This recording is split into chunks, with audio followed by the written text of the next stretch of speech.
I was the most feared man in 3 counties, and in all my 38 years no living soul had told me no.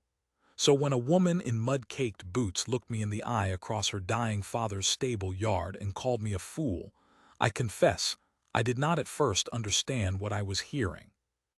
"You heard me, your grace," she said, when I said nothing. "A fool. You have ridden the whole morning to buy a stud you have never seen, from a steward's ledgers you have never questioned, and you mean to hand my father's life's work to a man who will geld the lot and sell them for carriage stock inside a 12-month. Only a fool pays £4,000 to destroy the very thing he is buying." Her name, I would learn, was Honoria Crewe. She was perhaps 8'20" tall, with a plain brown gown gone shiny at the elbows and a smear of liniment along one cheekbone she had not troubled to wipe away. Her hair was pinned up carelessly, escaping at the temples. She held a leather head collar in one bare, chapped hand as though it were a weapon, and she looked at me, the Duke of Harrowmere, whose name silenced dinner tables from London to the border, with the flat, unimpressed patience of a schoolmistress waiting for a slow child to finish being wrong. Behind me my secretary fellows made a small strangled sound. "Miss Crewe," I said, and I made my voice the cold, level thing that had ended 100 arguments before they began. "I did not ride here to be lectured on husbandry by someone who knows more of it than you." She tilted her head. "No, I don't imagine you did. Men like you never do." I should have turned my horse and gone. I want that understood at the outset, because everything I became afterward hinges on the fact that I did not. I had come north to Larkmoor for the most ordinary of reasons. The estate was mortgaged past saving, old Crewe was dying in the house behind her, and my land agent had marked the stud as a sound purchase at a distressed price. It was a line in a ledger. I had bought a dozen such lines that year and felt nothing. I had learned, long before, that feeling nothing was the safest way to move through the world. But I did not go. I sat my horse in that cold March yard and looked at the furious woman who was not afraid of me, and something in me, some long-frozen thing, cracked very slightly, the way a river ice cracks in the first thaw, a sound you feel in your chest before you hear it. "Then educate me," I said. She blinked. It was the first time I had surprised her, and I found, absurdly, that I was pleased. "I beg your pardon. You have accused me of ignorance, Miss Crewe. Very well. I have an hour before the light goes. Show me the stud. Tell me what I am buying. If you are right, if I am a fool, I would rather know it now than after I have signed the papers." I dismounted. My boots hit the mud with a soft, final sound. Or was it easier to call a man a fool from a safe distance? Her jaw tightened, but she was, I would come to know, constitutionally incapable of turning down a fight she believed she could win. She turned on her heel and walked toward the stable block without waiting to see whether I followed. I followed. She showed me the mare first. I have owned a great many horses. I had, at that time, 40 in my own stables at Harrowmere, several of them winners, one of them worth more than most men see in a lifetime. I tell you this so that you will believe me when I say that when Honoria Crewe led out the gray mare into the last gray light of that afternoon, I stopped breathing for a moment, and it had nothing to do with money. She was a dappled gray going white at the muzzle, 16 hands, with a neck like a drawn bow and an eye. I have never found the word for that eye. Kind is too small. She looked at me the way an old queen might look at a new and unproven ambassador, with interest and with the certainty that she outranked me. "Andromeda," Miss Crewe said, and her whole voice changed when she said it. The steel went out of it. "My father bred her from a line he spent 30 years building. Her grandam won at Newmarket. Her foals have gone all over England. There is not a serious racing stable in the north that does not have her blood in it somewhere." She ran her hand down the mare's neck, and the mare turned her great head and lipped at her sleeve with the unthinking trust of long love. "She is in foal now." To a stallion my father chose on his sickbed, the last decision he made with a clear head. "That foal will be the best thing this stud has ever produced, and your agent has her marked on his list as gray mare aged broodstock, 60 pounds. She said the number as though it were an obscenity. In her mouth it was. 60 pounds, she repeated, for 30 years of my father's life. I looked at the mare. I looked at the woman. And I understood, standing in that failing yard with the cold coming down, that I had been about to do something I could not undo, out of the same numb carelessness with which I did everything, and that this angry, plain, unafraid woman had thrown herself in front of it with nothing but the truth. "How much," I said slowly, "should she be marked at?" Honoria Crew looked at me for a long moment. Then she named a figure that made Fellows, hovering in the stable doorway, drop his pencil. "And she is worth twice that," she added, "to the right man, which you are not." I laughed. I had not laughed, truly laughed, not the cold social sound I made at other men's jokes, in longer than I could remember. It came out of me rough and startled, like a cough, and it startled her more than anything I had yet said. The mare flicked an ear at the sound. "You find that funny," she said, wary now. "I find you," I said, "extraordinary. I have been agreed with, flattered, and obeyed for 20 years, Miss Crew. I had forgotten there was another way for a person to speak to me." I looked at the mare again, at the great intelligent eye. "I will not geld the line, and I will not buy this mare for 60 pounds. You have my word." "Your word," she said it flatly. "Forgive me, your grace. I have no reason on earth to trust the word of a man who was, 10 minutes ago, prepared to butcher everything I love because a clerk wrote a number in a book." It was, I thought, entirely fair, and it stung more than any insult I had received in years. "No," I agreed. "You have not, so I will give you a reason. I will stay tonight, review the papers with your father's man of business in the morning, and revise the terms of sale in front of you in your own hand if you wish it. If I am the man you think I am, you will have lost nothing. If I am not—" "You are," she said. But she let me stay.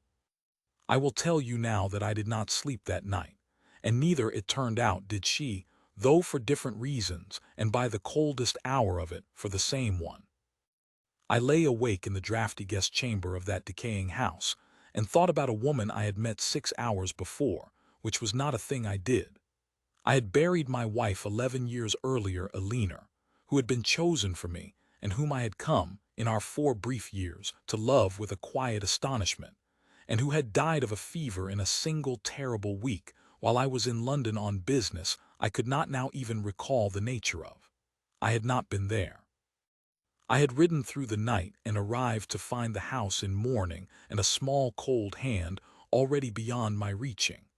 And I had decided, in the gray dawn of that arrival, that I would never again allow myself to want anything so much that its loss could do that to me. I had been very successful at it. For 11 years I had wanted nothing, and it had made me rich and feared. And I understood this only that sleepless night, listening to the March wind find every gap in that failing house. It had made me a dead man walking about in a living man's clothes. Honoria Crew had looked at me across a stable yard and told me I was a fool, and she had been right, and not about the horses. It was perhaps 3 in the morning when I heard the scream. Not a human scream. A horse's that high, tearing sound that any man who has kept them knows in his marrow and never forgets. I was out of the bed and down the stairs with my coat half on before I had decided to move. In the yard the cold hit me like a slap, and there was Honoria in a nightgown and her father's greatcoat, a lantern swinging wild in her hand, and the stable door standing open on a stall that was empty. Andromeda was gone. "They cut the bolt," she said. Her voice was very steady, which frightened me more than hysterics would have. She held up the lantern. In its light I could see the fresh gouges in the wood, the severed hasp, the churned mud of the yard where more than one horse had stood and turned. 2 men. 3 horses out, they took 2 of my father's geldings besides, to spread themselves and lose the trail. But it's her they came for. Someone knew the sale was tomorrow. Someone knew what she's worth and meant to have her before you could sign a paper that made stealing her theft from a duke instead of theft from a bankrupt. You know who, I said. It was not a question. There had been too much certainty in the way she said it. Her mouth was a hard line. Silas Ballard. He offered for her 2 years ago and my father refused him. He's the sort who'd geld the line and doesn't care. He only wants her blood and her name to sell. He runs horses through the fair at Ashcombe, north of here. 2 days' ride. If he gets her into that press of 500 horses and forged papers and no one who will answer a question, she's gone. She's gone and the foal with her, and there is nothing. She stopped.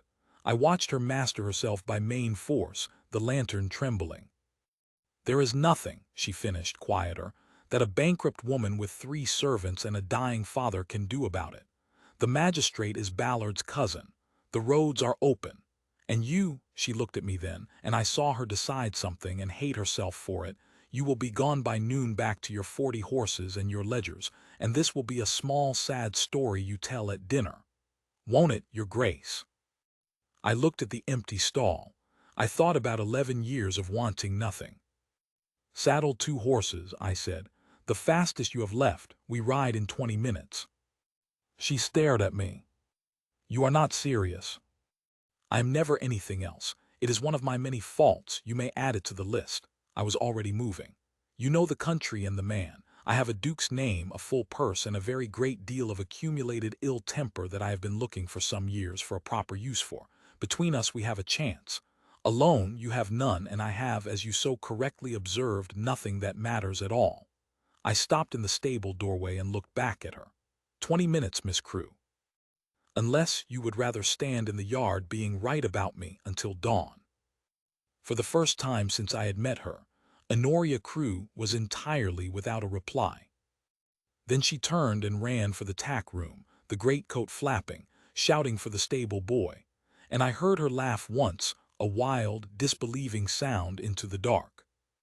We rode out at 2:30 under a sky just beginning to gray, on a big raw-boned bay of her father's, and a hunter she had saddled for me without asking whether I could ride it, which I chose, correctly, to take as a test. I rode it well. She noticed. She said nothing, which from Honoria Crewe I was learning to read as high praise.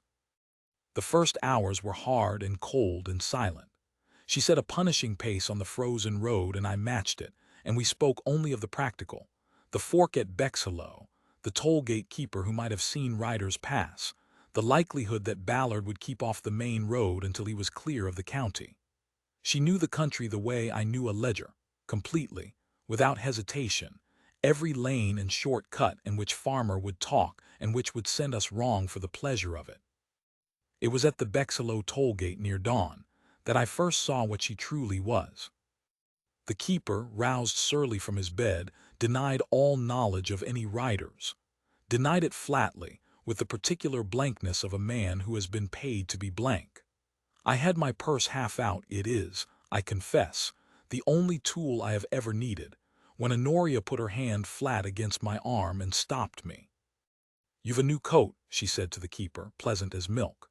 Wool, good wool that, and a joint of ham hanging in the window there that you'll not have bought on a gatekeeper's wage in March when there's no traffic and no fares. She smiled.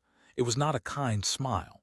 Silas Ballard pays well for a blind eye, he always did. But he's a careless man, Mr. Pettifer, and careless men leave people behind them who remember being paid too little. How much did he give you? A shilling. 2.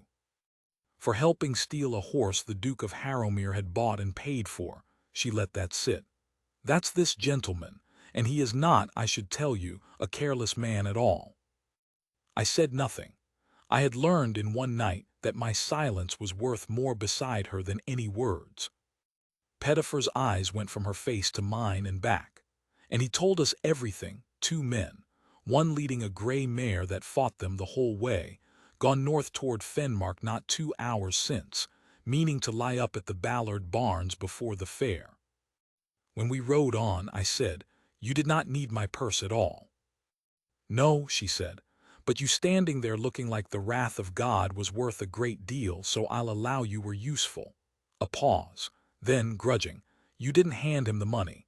Most men would have to feel they'd done something. I have found, I said, that the men who need to feel they have done something are generally in the way of the people actually doing it. She looked at me sideways then, a long, assessing look, as though I had said something that did not fit the shape she had built for me. That, she admitted, is nearly wise. I am occasionally nearly wise, Miss Crewe. It comes and goes. And she laughed the second time, and this time not wild but real, surprised out of her. And something in my chest that had been frozen for 11 years shifted another degree toward the thaw. I will not give you every mile of those days, though I remember every one of them, more clearly than I remember whole years of my life before or since.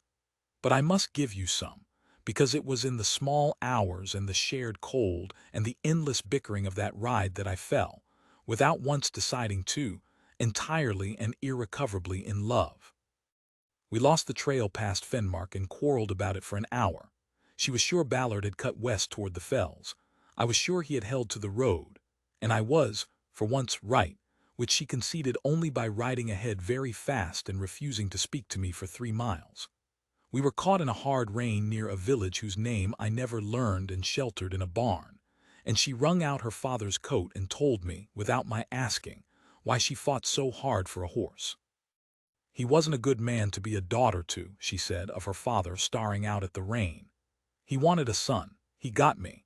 He never forgave either of us for it. But the horses, she stopped. The horses he taught me because there was no one else to teach, and he was too proud to let the knowledge die. And somewhere in the middle of 30 years of him wishing I were someone else, we built something together that was beautiful, Your Grace.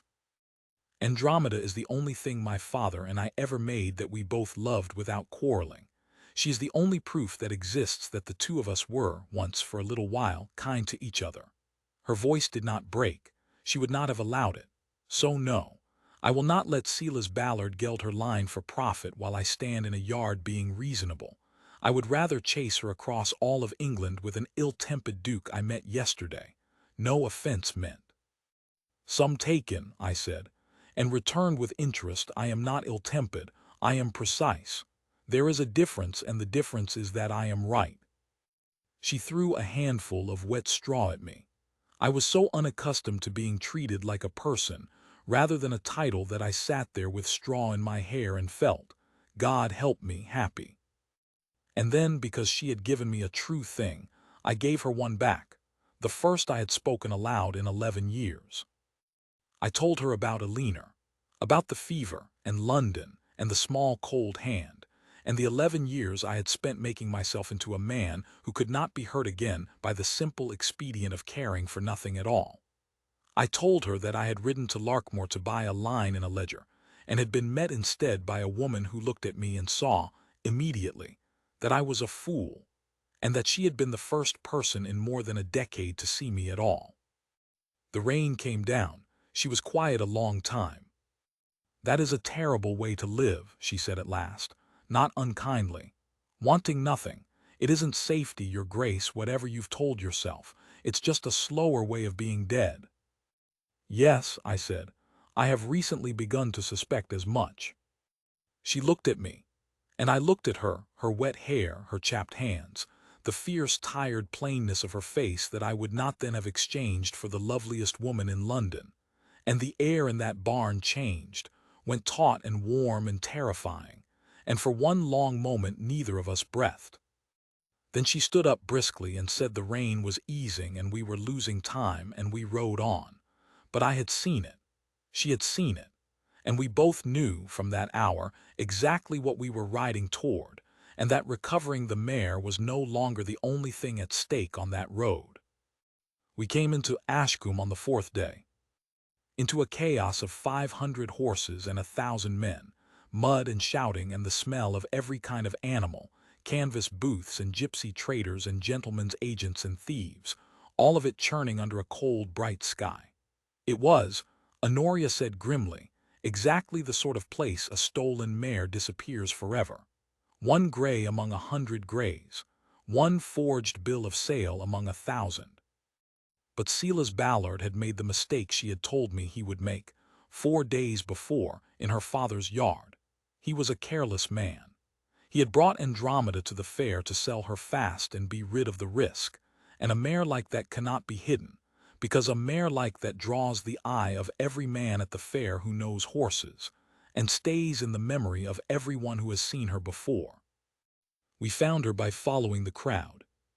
She stood at the center of a knot of hard-faced men near the Ballard pens, and even filthy, even frightened, even with her head roped down cruelly short, she was magnificent, and she was fighting, lashing out, refusing to be led, screaming that high-tearing scream I had heard 4 nights before across a dark yard.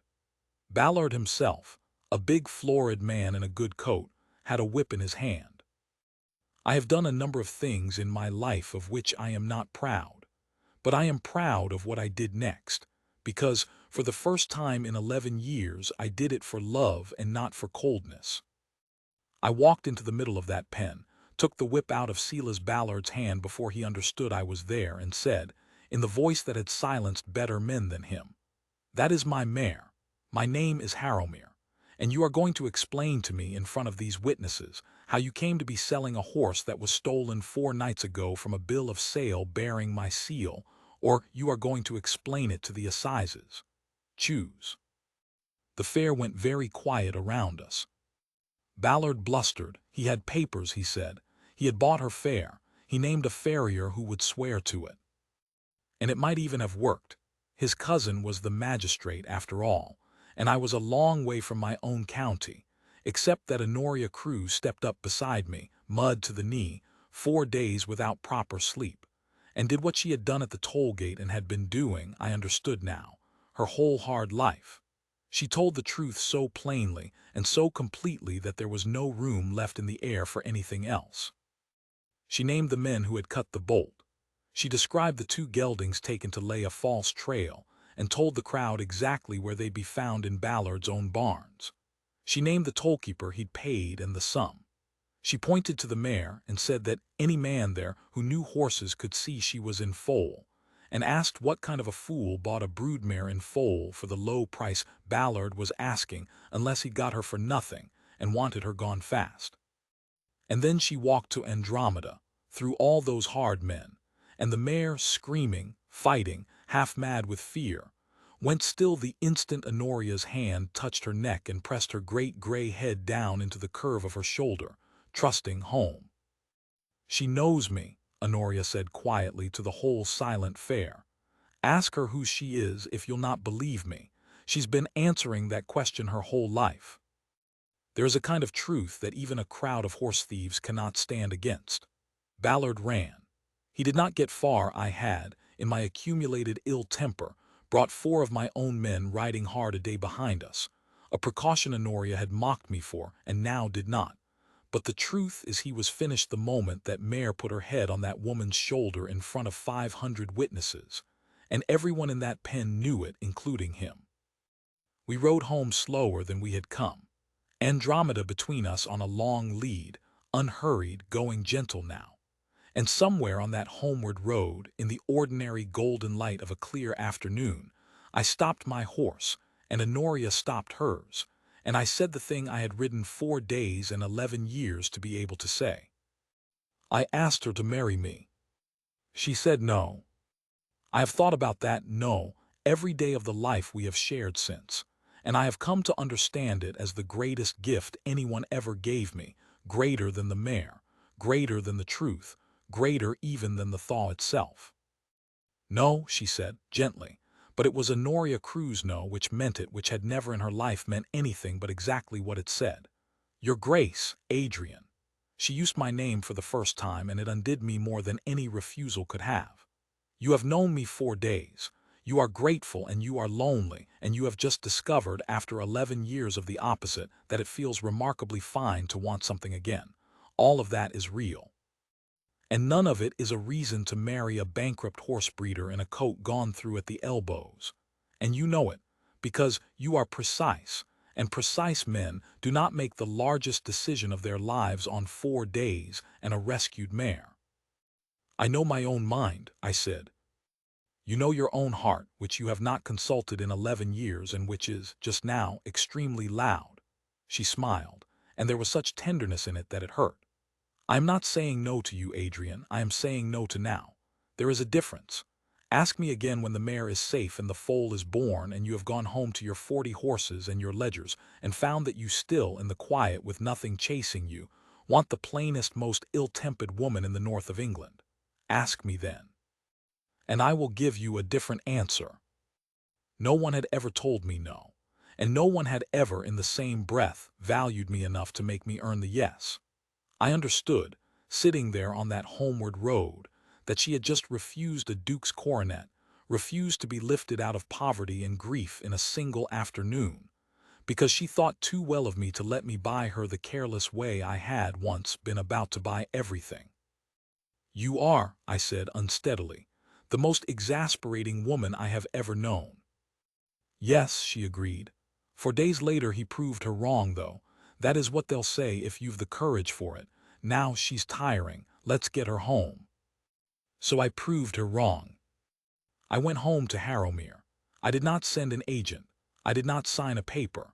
I bought Larkmore and put it back in her father's name. Old Crewe lived to see it barely, and I like to think it was some small making of peace between him and the daughter he never deserved. I saved the stud. I stood by while the foal was born, a leggy gray filly with her mother's queenly eye, in a clean warm stall on a spring night, and I wept, which I had not done since Eleanor, and Honoria pretended not to see, which was its own kind of love. And I came, all that spring, not as a duke buying a line in a ledger, but as a man muddy, tired, occasionally still ill-tempered, occasionally nearly wise, to sit on a fence rail beside a horsewoman who told me the truth whether I wished to hear it or not, and to want, more with every ordinary day, the plainest and fiercest and most alive thing I had ever seen. I asked her again in June, in the yard where I had first called her nothing but a line item, where she had first called me a fool. She said yes. She said it plainly, of course. She said, "About time, Your Grace." And then she said yes. And then she told me I had spinach on my collar, which I did. And that is the whole and entire truth of how the cold Duke of Harrowmere came to be married in a country church to a bankrupt horse breeder, with a gray mare and her filly turned out in the churchyard paddock as the only wedding guests either of us truly wanted. I had lived 38 years wanting nothing and been proud of it. And then a woman with liniment on her cheek looked me in the eye and told me no. And I have been from that day to this, every loud, exasperating, honest, warm and treasured day of it, a man who is, at last, thoroughly and gratefully alive. I was the most feared man in 3 counties, and no one had ever told me no. Thank God, at the very last, someone did. We rode north into the teeth of the morning, and the country closed around us, bare hedgerows, frost-white fields, the road a rutted ribbon of iron mud that rang under the horses' feet. Honoria set the pace and I held to it, and for a long while there was only the cold and the drum of hooves and the white plumes of our own breath streaming behind us. I had not ridden hard in years. I had carriages for that and men to send. I had forgotten what it did to a body, the ache that builds in the thighs and the small of the back, the way the cold gets into the joints of the hands until the reins feel like rope through wool. Honoria noticed me shift in the saddle near midday and, of course, remarked upon it. "Stiffening, Your Grace." "I am packing myself," I said, "so as not to shame your father's poor bay by leaving it behind."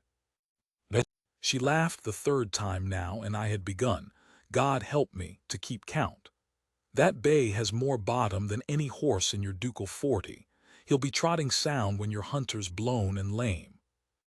Then I shall buy him from you." "He's not for sale." "Everything," I said, "is for sale. It is the first principle of my entire life." She gave me a look then, sidelong, sharp, and not entirely unkind. "That," she said, "is the saddest thing you've said yet, and you've said several." I had no answer to that, so I did what I always did when a thing struck too near. I said nothing and rode on. But it lodged in me, that observation, the way a burr lodges in a saddle blanket and works its way through to the skin. Everything is for sale. I had said it my whole life as though it were strength. In her mouth, given back to me, it sounded like a confession of poverty, the poverty of a man who had never in his life been given anything he could not have bought. It was an hour past noon when we found the gelding. Honoria saw it first, a dark shape in the ditch below a stand of leafless elms, and she was off the bay and scrambling down the bank before I had fully understood what I was looking at. One of her father's geldings, a good bay cob, cast into the ditch and blowing hard, its off-fore swollen to twice its size and held clear of the ground. They ran him lame and turned him loose, she said, kneeling in the mud, her hands already moving down the leg with the sure gentleness I would come to know as the truest thing about her. Bog spavin no, a strain, he's not broken, but he's finished for this journey. She looked up at me and there was fury in her face and something else beneath it, a grief quick and private for an animal she knew by name. This is Barley. My father broke him himself. 14 years old and steady as a church, and they ran him into the ground to lay a false trail and left him to die in a ditch because he'd slowed them by half a mile. She stood. That is the man we are chasing, Adrian. That is exactly the man he is. It was the first time she had called me by my name, and neither of us marked it aloud, but I marked it. I dismounted, went down the bank and looked at the trembling gelding, and I did a thing I had not done in years. I put my hand on a suffering animal and felt, sharply and without any profit in it at all, that its suffering was a wrong that ought to be answered. There's a farm through those trees, I said. Smoke. We'll leave him there, pay the man to poultice the leg and stable him till you can send for him. He'll not be left in a ditch. I looked at her. Not while I'm paying for it. Something moved across her face. You needn't. He's my horse, I know he's yours. I gathered Barley's lead rope in my gloved hand. Let me do the one thing I actually know how to do, Miss Crewe.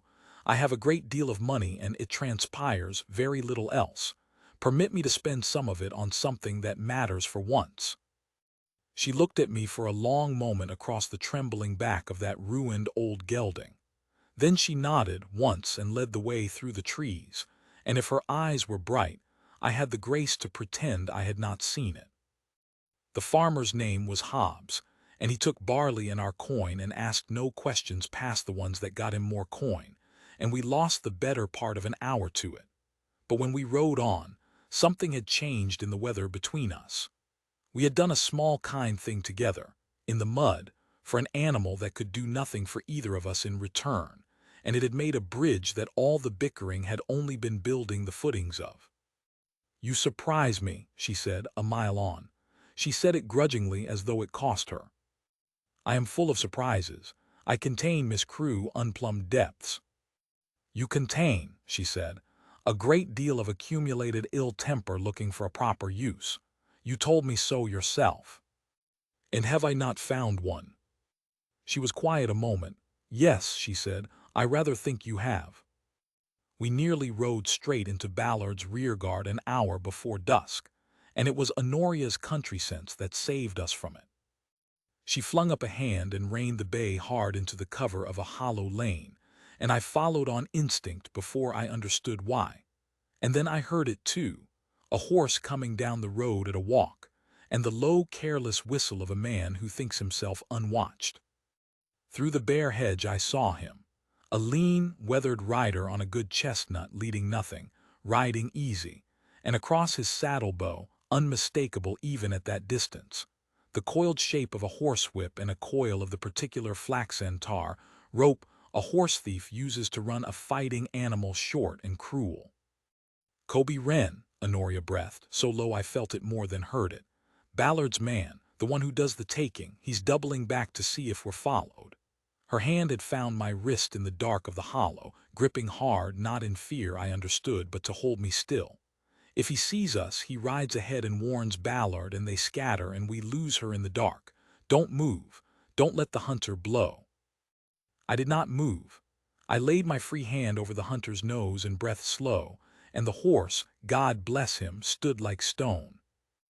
Wren came on down the road not 15 feet from us, whistling his tuneless whistle, close enough that I could see the stubble on his jaw and the ruin of an old scar through one eyebrow, and Honoria's grip on my wrist tightened until it hurt, and I thought, with a clarity that startled me, that I would very happily have killed that whistling man for the whip on his saddle-bow, and the old gelding dying in Hobbs's barn. Then he was past. The whistle faded north, and we stood in the hollow lane in the falling dark, her hand still locked around my wrist, both of us breathing as though we had run a mile.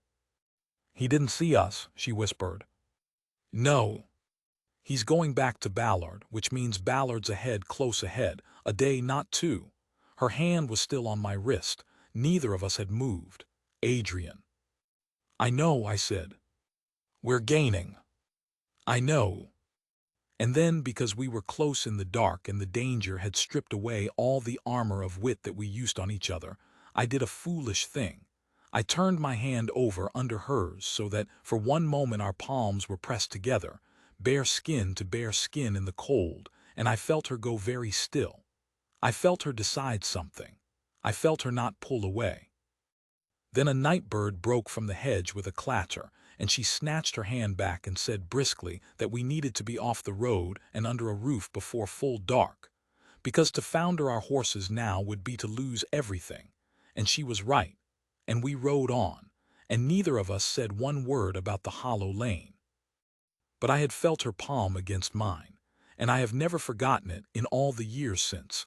The whole of my second life turned on that cold, small, deliberate half-second, in which Honoria Crewe did not pull her hand away. The inn at Fenmark was called the Drover's Rest, and it was full. Full of men come north for the Ashcombe Fair, dealers and drovers and gypsy horse traders, the taproom a fog of pipe smoke and wet wool and the reek of the yard.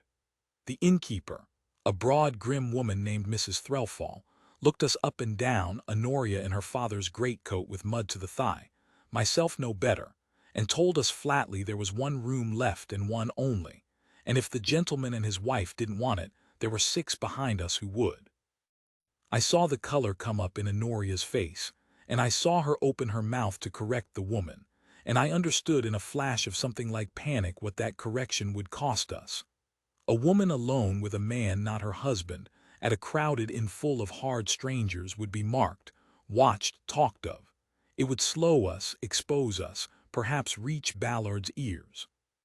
So before Honoria could speak, I put my hand at the small of her back, the lightest touch, the touch a man gives his wife, and said, in the bored, unanswerable voice of a duke who has never once been questioned, "We'll take it.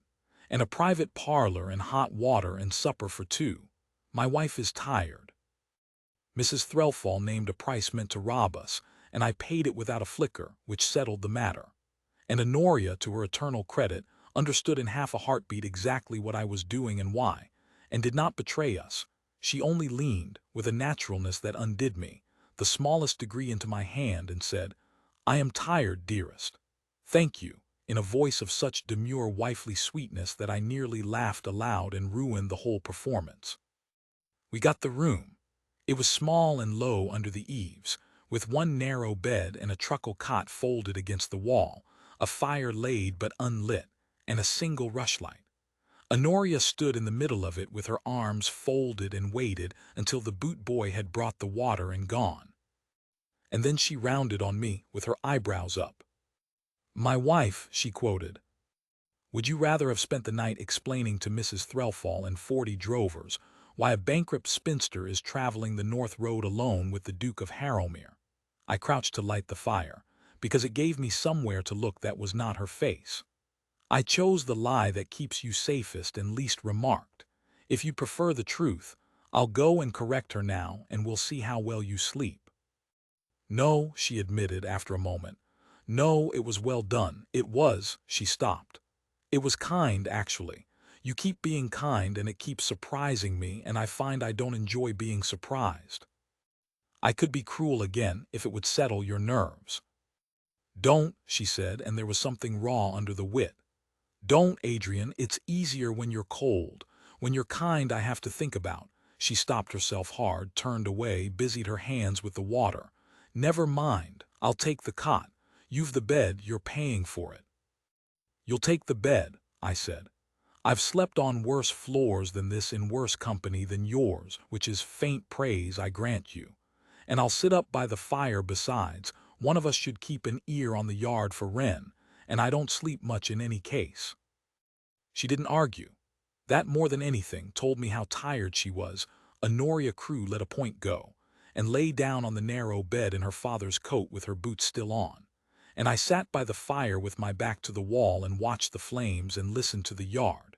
And after a while her breathing went slow and even, and I was left alone with the sound of it and the strange, unfamiliar, aching contentment of guarding another person's sleep.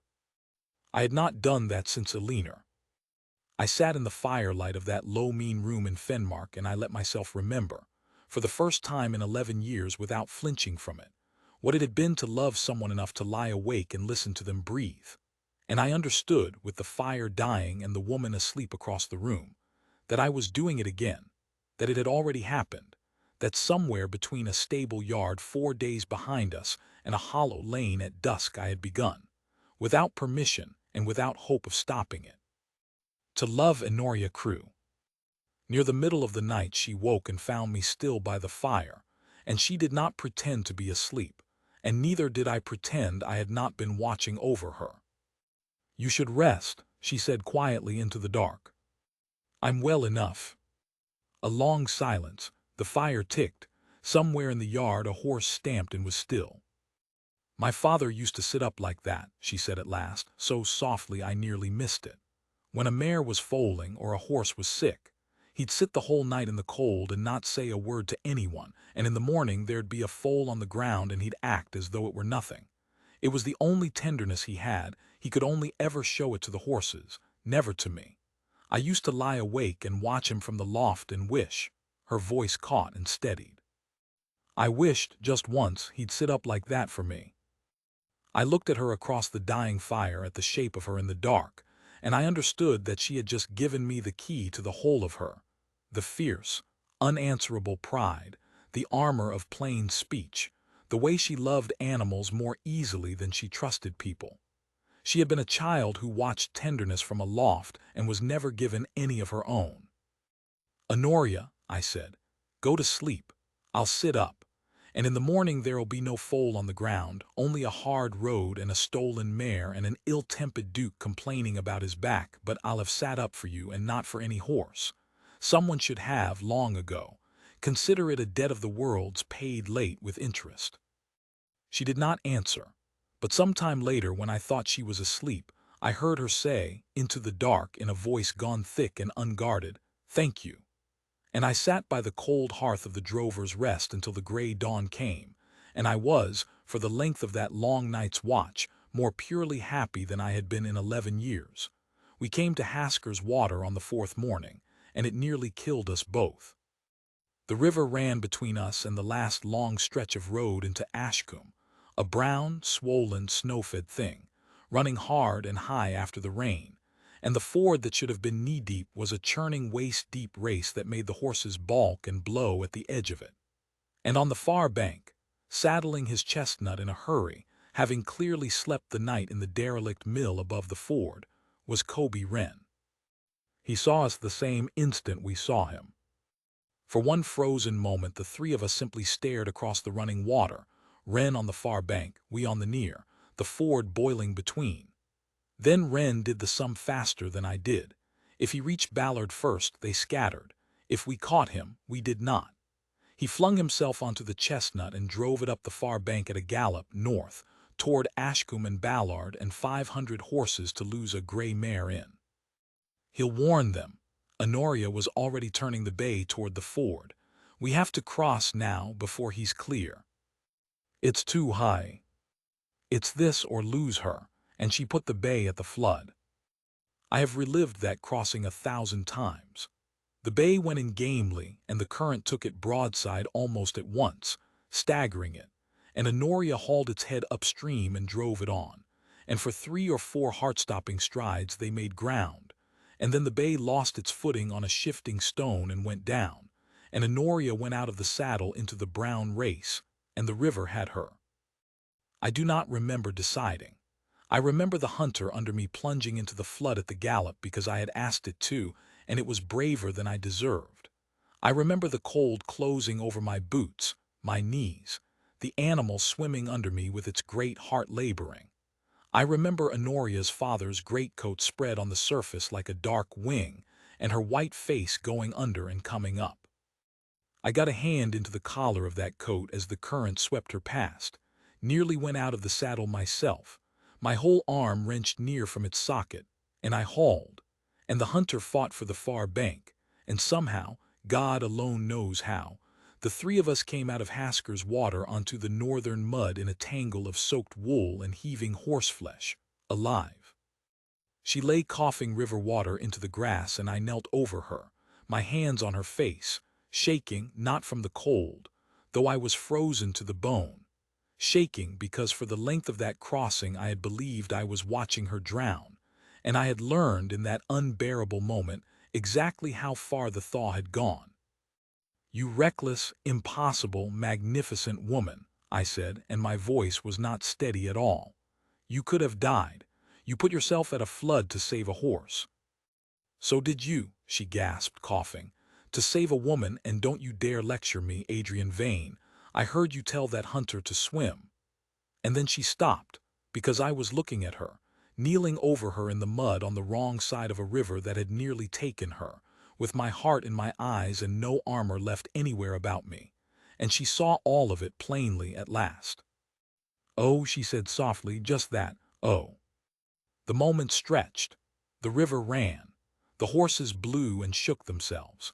And I very nearly, in the mud of Hasker's water, said the thing I had been holding back for 4 days, but Honoria, being Honoria, saw it coming and pressed 2 cold fingers to my lips to stop it.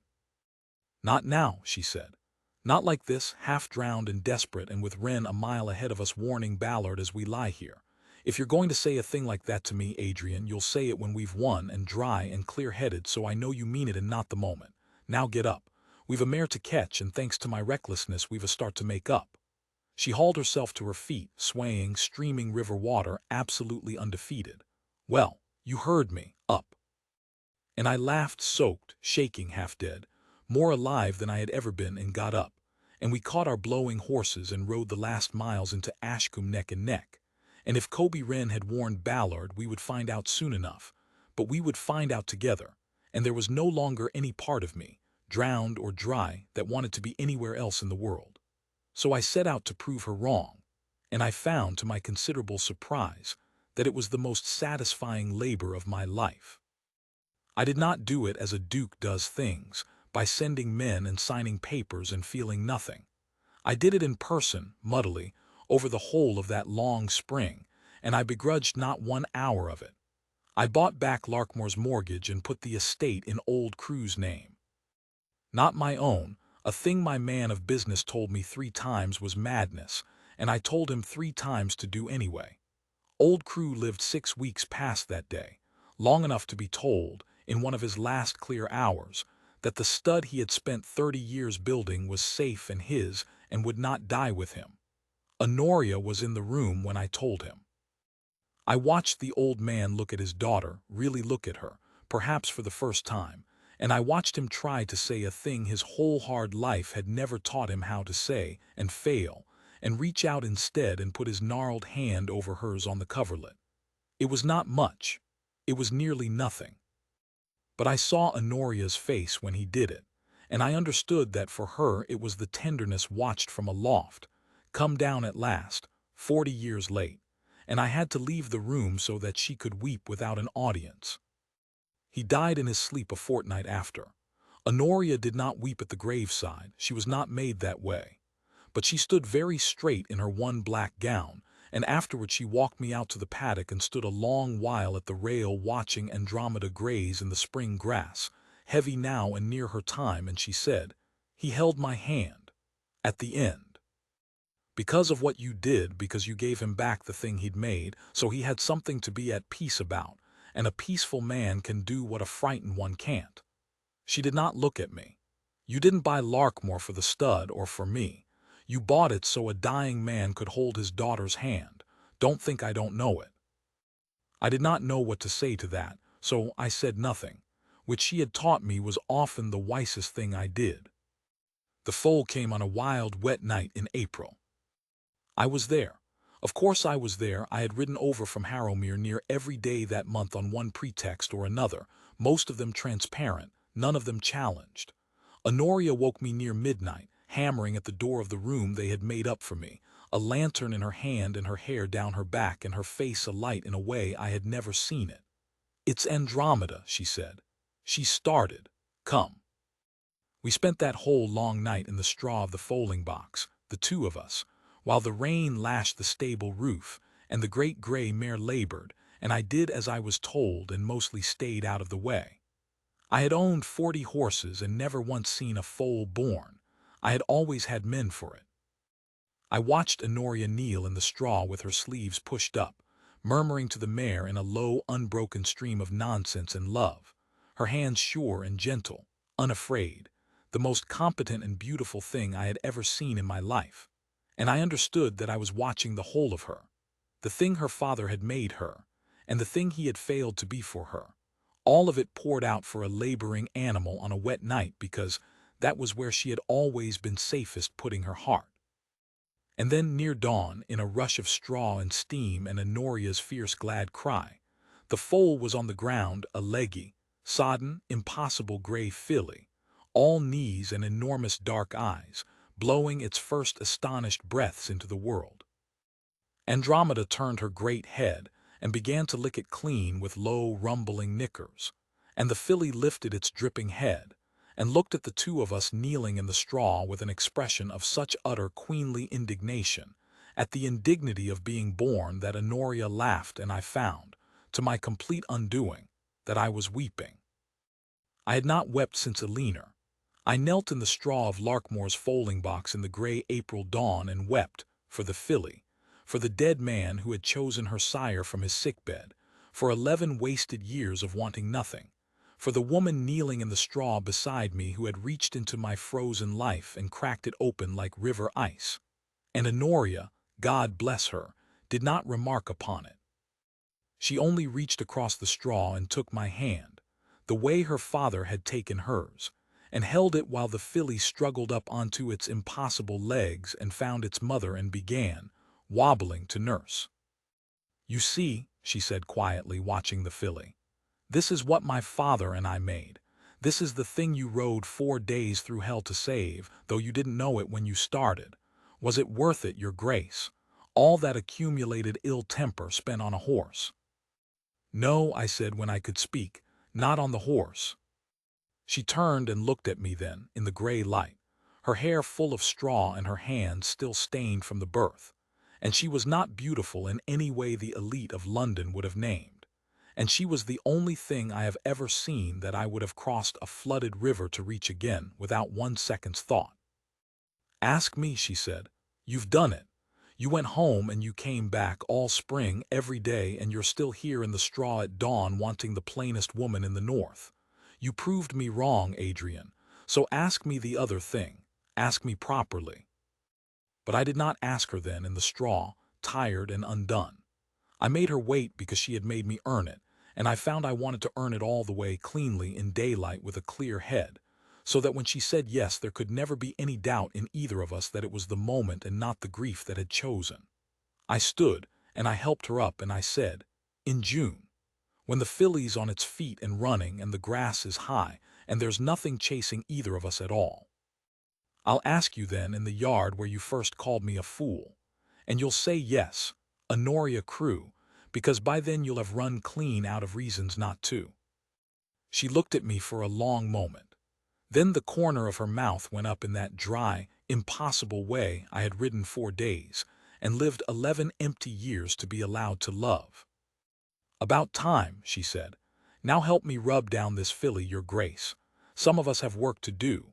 We rode into Cransley near noon, soaked to the skin and steaming faintly in the thin sun, and lost the trail entirely.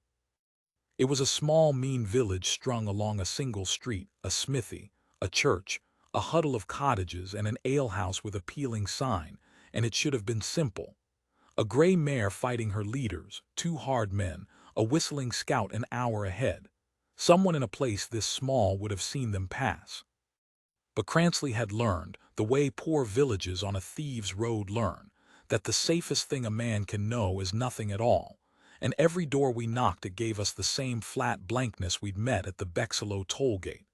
Except here there was no ham in the window to give the game away, no new coat, nothing to pray at. Just tired, frightened people who would not meet our eyes. Honoria's temper, worn thin by 4 days and a near drowning, began to fray. "They're lying," she said, low and furious, as another door shut in our faces. "Every one of them. Ballard's come through here before. He runs this road twice a year to the fair. They know his face and they know to be blind, and we could stand here till dark learning nothing while Wren puts more miles between us." "Then we stop learning nothing," I said, "and start learning something. Where does a horse thief water his stock in a village this size?" She blinked. "The trough by the smithy. It's the only—" She stopped. "The smithy."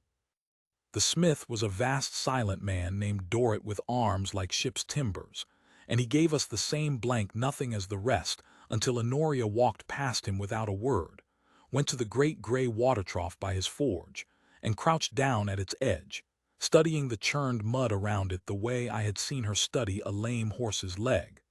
Completely, without hesitation, reading a thing the rest of us could not see. "3 horses drank here this morning," she said, not to Dorrit but to me in a clear carrying voice. 2 led, 1 ridden. One of the led ones stood badly. See how she's cut the mud, shifting and stamping, fighting the short rope, a mare who won't be handled by strangers. And there," she pointed to a scuff at the trough's foot, "she cast a shoe off hind and pulled it half off besides. She's traveling lame now or near it, which means they've slowed, which means they can't have the miles on us we feared." She stood, wiped her hands, and looked at the silent smith. "You shot her, didn't you? Or refused to, this morning? A gray mare, 16 hands in foal, fighting 2 men who don't know horses. You saw her." Her voice changed, dropped the edge, found something quieter and harder to refuse. "I'm not the law, Mr. Dorrit, and I've no quarrel with you. That mare is mine. My father bred her 30 years and died a fortnight past believing she was safe. The men who have her ran an old gelding into a ditch to die 2 days south of here, and they'll geld her line for profit and think nothing of it. You know horses, I can see your forge, I can see you do. So I'll ask you plain. Smith to Horsewoman, did you look that mare in the eye this morning, and can you send me on knowing what you sent her to?" The great man was silent a long moment. Then he set down his hammer. "Wouldn't shoe her," he said in a voice like gravel shifting. "Told 'em the forge was cold. Didn't like the look of the men, nor the way the gray fought 'em. That's not a horse being moved, that's a horse being took, and I'll not put iron on a stolen foot." He jerked his chin north. "They went on to the fair lame, cursing. Not 2 hours gone. Meant to have the smith at Ashcombe do it in the crowd where no one asks whose horse it is." He looked at Honoria with something like respect. "You read my trough better than most men read a book. She's a lucky mare to have you after her." "She's not lucky yet," Honoria said, but her voice had gone rough. "Thank you, Mr. Dorrit, truly." We watered our own horses at that trough and rode on north, and Honoria was quiet a while, and then she said, 2 hours. Lame. We've closed it to 2 hours, Adrian. We can catch them at the fair before the sale if we don't founder." "Then we don't founder," I said. "How far?" "By dusk. We'll come into Ashcombe by dusk." She glanced at me, and there was something fierce and glad and frightened all at once in her face. "And then it gets hard. A stolen mare in an open field is one thing. A stolen mare in the middle of the Ashcombe horse fair, with forged papers and Ballard's cousin the magistrate a day's ride off and 500 horses to lose her among, that's another thing entirely. We've caught them near enough. Now we have to take her back, in front of 1,000 men who'd sooner not be involved. And that, Your Grace, is where your accumulated ill temper and your ducal name are going to have to do more work than they've ever done in their lives." "They have been," I said, "waiting their whole existence for exactly this. Ride on." We came into Ashcombe by dusk, as she'd said, into a chaos I have never seen the like of before or since. 500 horses and 1,000 men, the whole broad common below the town churned to a mire and roofed in a haze of smoke and breath and dust that caught the last red light and turned it to something out of a fever dream. Canvas booths and rope lines and pens without number, the ring of the farriers' hammers, the shouting of dealers and the answering shouts of drovers, gypsy traders with strings of ponies, gentlemen's agents in good coats moving through it all with their noses high, card sharps and pie sellers and a fiddler somewhere sawing out a reel no one danced to. And everywhere horses, bay and chestnut and black and roan and gray, 100 grays, so that Honoria's face, as she looked out over it, went pale with the enormity of what we'd ridden 4 days to do. "One mare," she said softly. "In all of that, Adrian, how do we even begin?" "The way you began at the trough," I said. "We read it. You said she's lame off hind near to casting a second shoe, so she's not been sold yet because no dealer buys a lame mare sound priced and Ballard wants her sound shod and sold fast before the questions start. Which means tonight she is at a farrier's. There cannot be many farriers at even a fair this size. We find the forges. We find the gray being shod against her will. We find her." Something steadied in Honoria's face. I had given her a problem she could solve, which was the only kind of comfort she had ever trusted. "There'll be 4 forges, maybe 5, at a fair this big," she said, thinking aloud now fast. "The permanent smith in the town and 3 or 4 traveling farriers set up on the common for the week. Ballard won't use the town smith too fixed, too many eyes, a man with a reputation to keep. He'll use a traveling farrier on the common, one who moves on after and asks nothing." She was already turning the bay along the edge of the churning field. "We work the common forges, quietly. We don't ask, 'Have you seen a stolen gray?' We ask nothing, we look. A 16-hand gray mare in foal, fighting the cross ties off hind lame, 2 hard men standing too close. Come on." We left the horses with a boy at a picket line. I paid him a sum that made his eyes go round and bought his silence and his diligence both, and went into the fair on foot, and it was the strangest hour of the whole strange journey. The 2 of us moving through that smoky torchlit chaos shoulder to shoulder, saying nothing, hunting. Honoria went ahead of me through the press with the sure, quick eye of a woman who had spent her life among horses and horsemen, reading the crowd the way she'd read the trough, and I came behind her with my duke's bearing and my full purse and my 4 days' growth of beard, and more than one hard man looked at the pair of us and thought better of whatever he'd been about to say. The first forge, nothing. A traveling farrier shoeing a matched pair of carriage bays, no gray in sight. The second, a knot of ponies, gypsy stock, no gray. The third forge had a gray, but it was a gelding, 15 hands, placid, wrong. And I felt the hour slipping, felt the dark coming down and the torches being lit along the pens, and I saw the same fear rising in Honoria's face.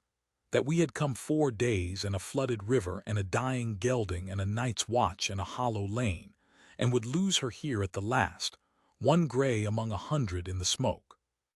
And then Honoria stopped dead, gripped my arm, and I felt her go rigid. "Listen," she breathed.